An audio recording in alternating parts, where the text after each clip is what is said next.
ICICI Bank has reported a net profit of 10,000 crores, and also that's an increase by 35.8% compared to September 2022. Now this number has exceeded all the market expectations, but to understand the results deeper, we also need to look at 5 other factors. Number 1, the current account savings account ratio. Number 2, net interest margin. Number 3, net interest income. Number 4, the deposit growth rate. Number 5, the NPA, non-performing assets. We need to look into these 5 factors so that we understand what happens in the banking industry, and looking at the underlying principles within each industry will help us understand how this can influence the overall market as well. So let's start with a simple example.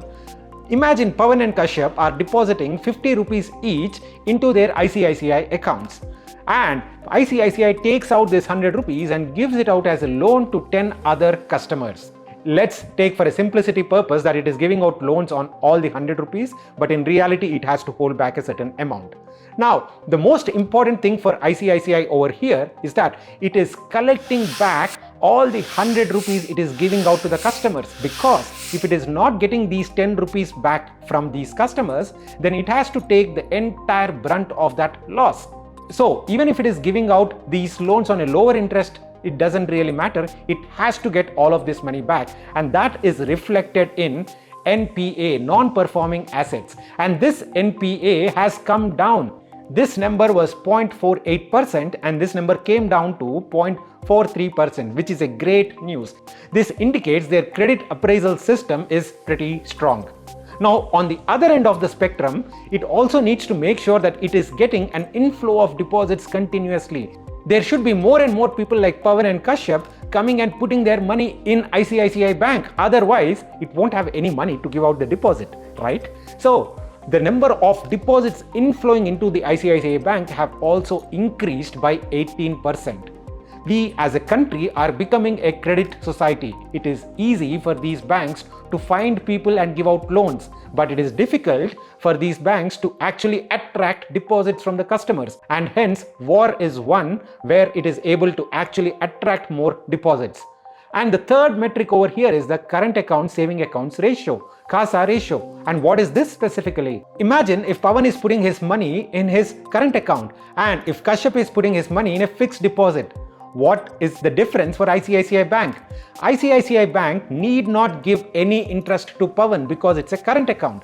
And for Kashyap though, it has to give up to 7% interest because it's a fixed deposit account. The more and more deposits coming into current account is actually beneficial for ICICI Bank because it is literally free money for them. The total amount in the current accounts and savings accounts is what is defined through CASA ratio, and this number has actually increased by 3.9% for ICICI Bank, which is a good sign once again. Now, the fourth important metric for the entire banking industry is of course the net interest margin. Now, what is net interest margin? Imagine that average money that ICICI is paying to Pavan and Kashyap is 3.5% interest because they are depositing money with them, and it is also taking an interest from these 10 people because it is giving out loans, and imagine that interest rate is 10%. So the money that ICICI Bank makes is the 10% minus this 3.5%, which is 6.5%. This is the net interest margin. This is the most important metric for ICICI or any other bank out there. In this scenario for ICICI, this quarter, the net interest margin was 4.5%, which again increased compared to the last year same quarter. And if you combine all these metrics, the net interest income, which indicates how much the margin has increased and also how much money it is actually lending out to people, the net interest income has increased to 18,000 crores.